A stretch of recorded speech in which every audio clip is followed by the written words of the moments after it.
जब क्या कहते हैं नरेंद्र मोदी जी चुनाव 2014 में लड़ रहे थे तो उनका एक बयान आया हुआ था। उसमें उन्होंने कहा था कि जिस देश की रुपया की वैल्यू पतली होती है, कमजोर होती है, इसका मतलब है कि उस देश का प्रधानमंत्री क्या होता है। इसके बारे में आपने सुना होगा। देश की जीडीपी, जिसके बारे में आप सब जानते हैं कि जीडीपी देश की बहुत कम हो गई, विकास दर बहुत कम हो गई। उस समय $1 में 54 रुपए मिलते थे, आज $1 में 84 रुपए मिल रहे हैं।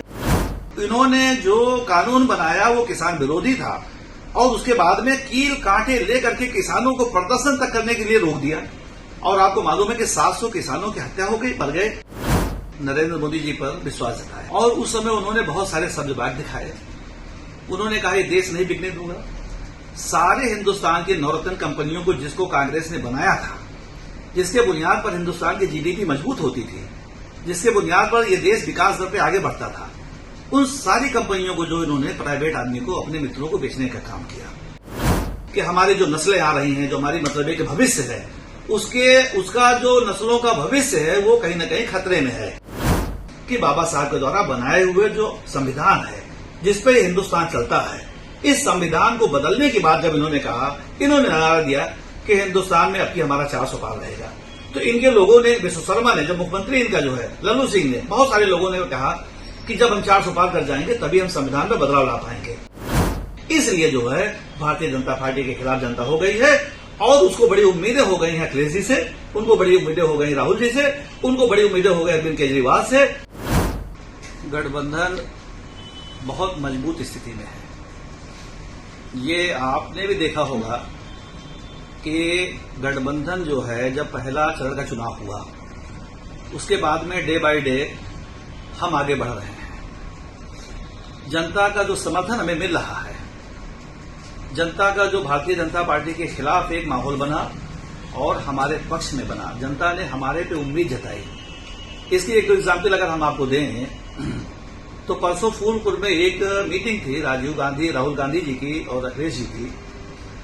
उसमें भीड़ जितना उम्मीद थी उससे कम से कम 4 गुना ज्यादा आ गई। तो इससे साबित होता है कि कहीं न कहीं गठबंधन बहुत मजबूत स्थिति में है। क्या वजह है जो इतना उत्साह देखा जा रहा है पब्लिक में कुछ नाराजगी? बहुत अच्छा सवाल आपका है ये। वजह उसके पीछे बहुत सारी है। 2014 में हिंदुस्तान की जनता ने भारतीय जनता पार्टी पर, नरेंद्र मोदी जी पर विश्वास जताया और उस समय उन्होंने बहुत सारे सब्जबाग दिखाए। उन्होंने कहा ये देश नहीं बिकने दूंगा। सारे हिंदुस्तान की नवरत्न कंपनियों को जिसको कांग्रेस ने बनाया था, जिसके बुनियाद पर हिंदुस्तान की जीडीपी मजबूत होती थी, जिसके बुनियाद पर यह देश विकास दर पे आगे बढ़ता था, उन सारी कंपनियों को जो इन्होंने प्राइवेट आदमी को, अपने मित्रों को बेचने का काम किया। इन्होंने भ्रष्टाचार को ना रोका, इतना ज्यादा भ्रष्टाचार आगे बढ़ गया कि जिसको आप स्वयं देख पा रहे हैं कि भ्रष्टाचार किस कदर आगे बढ़ गया। किसान जो हमारे देश की रीढ़ की हड्डी होती है, उस किसान को इन्होंने जो कानून बनाया वो किसान विरोधी था और उसके बाद में कील कांटे लेकर के किसानों को प्रदर्शन तक करने के लिए रोक दिया। और आपको मालूम है कि 700 किसानों की हत्या हो गई, मर गए, आत्महत्या कर लिया किसानों ने। तो किसानों के साथ अन्याय हुआ, जवानों के साथ हत्या हुआ। अग्निवीर योजना दे करके आप किसी भी जवान को क्या करना देना चाह रहे हैं? ना वो इधर का रह जा रहा है, ना उधर का रह जा रहा है। तो जवान के साथ अन्याय किया इन्होंने। ये बेरोजगारी बेंतिया बढ़ गई, किसी को नौकरी नहीं मिली, किसी को कारोबार नहीं मिल पा रहा है। देश की जीडीपी, जिसके बारे में आप सब जानते हैं कि जीडीपी देश की बहुत कम हो गई, विकास दर बहुत कम हो गई। जब क्या कहते हैं नरेंद्र मोदी जी चुनाव 2014 में लड़ रहे थे तो उनका एक बयान आया हुआ था। उसमें उन्होंने कहा था कि जिस देश की रुपया की वैल्यू पतली होती है, कमजोर होती है, इसका मतलब है कि उस देश का प्रधानमंत्री क्या होता है। इसके बारे में आपने सुना होगा। उस समय $1 में 54 रुपए मिलते थे, आज $1 में 84 रुपए मिल रहे हैं। तो इसका मतलब है कि हमारे देश में रुपए का अवमूल्यन बेइंतहा होता चला गया। और जो सबसे बड़ी बात है, 2 बातें बहुत महत्वपूर्ण इसमें है कि सभी लोगों को ये लगने लगा, हिंदुस्तान के हर आदमी को लगने लगा कि हमारी जो नस्लें आ रही हैं, जो हमारी मतलब एक भविष्य है, उसका जो नस्लों का भविष्य है वो कहीं न कहीं खतरे में है। ये बात जो है सबको लगने लगी कि इस देश का कोई भी विकास जो है भारतीय जनता पार्टी ने 10 साल में किया नहीं।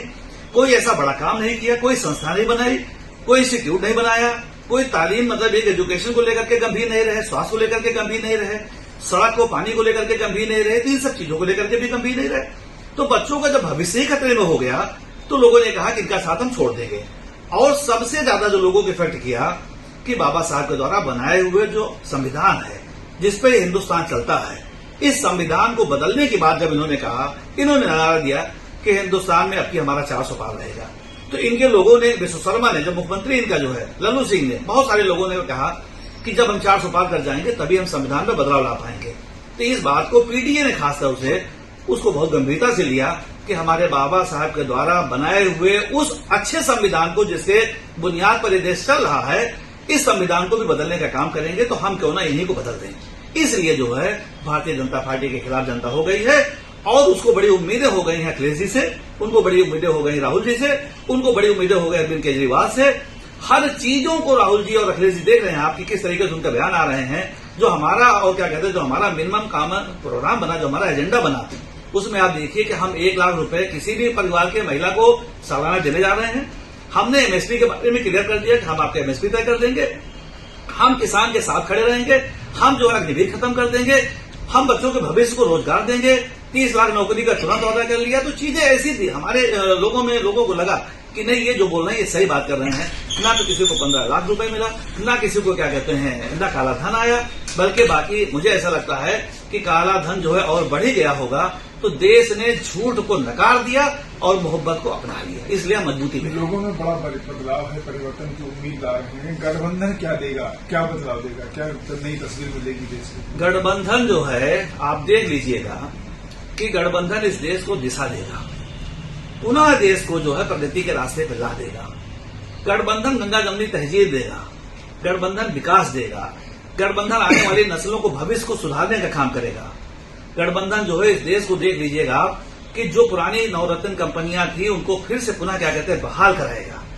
आपको एक बारीक बात बताऊं कि जितने पीसीयूज होते हैं उन पीसीयूज से पढ़े लिखे लोगों को नौकरियां मिलती थी। जब पीसीयूज को प्राइवेट को बेच दिया गया तो वो नौकरियां कम हो गई। प्राइवेट आदमी कम आदमी से काम चला लेता है, तो नुकसान किसका हुआ? पढ़े लिखे बच्चों का हुआ, देश के भविष्य का नुकसान हुआ ना। इसलिए लोगों को गठबंधन पर विश्वास हो गया है और गठबंधन इस देश को पुनः क्या कहते हैं, यहाँ की जीडीपी बढ़ाएगा, विकास बढ़ाएगा। आम आदमी पार्टी और समाजवादी पार्टी मिलकर चुनाव लड़ रही है, दोनों एक मुखालफत कर रही है भारतीय जनता पार्टी का, लेकिन अगले चुनाव में यही आम आदमी पार्टी आपकी प्रतिद्वंदी होगी, तो किस तरीके से प्रतिद्वंदिता फेस करेंगे? देखिए, आज देश जो है बड़ी विकट स्थिति में है। आज हमारी जिम्मेदारी है कि इस विकट स्थिति से हम भारतीय जनता पार्टी से, जो भारतीय जनता पार्टी के लोग संविधान को मतलब है कि बिगाड़ना चाहते हैं, जो इस देश के संविधान को खतरे में डालना चाहते हैं, हम पहले इसको बचा लें। हम अपने आने वाले नस्लों को, हम अपने आने वाले भविष्य को बचा लें। पहले हमने तय कर लिया है, पहले जो हमारा प्रोग्राम तय, मिनिमम कॉमन प्रोग्राम तय हुआ है, वो इस चुनाव को लेकर के हमारा तय हुआ है। आगे भी हम लोग कहीं न कहीं बैठेंगे, हमारे नेता लोग बैठेंगे और कोई न कोई ऐसी रणनीति जरूर बनाएंगे कि जिससे आपस के तालमेल हमारे अच्छे रहेंगे। बड़े नेताओं में ओछी टिप्पणी बहुत बढ़ गई है, ओछी टिप्पणियां कर रहे हैं एक दूसरे पर, इसके लिए क्या कहना चाहेंगे? ये गलत है। मैं इसकी 100% क्या कहते हैं, इसके लिए बिल्कुल कहता हूं कि ये गलत है। और जैसे बहुत सारे लोगों ने सवाल उठाया स्वाति मालीवाल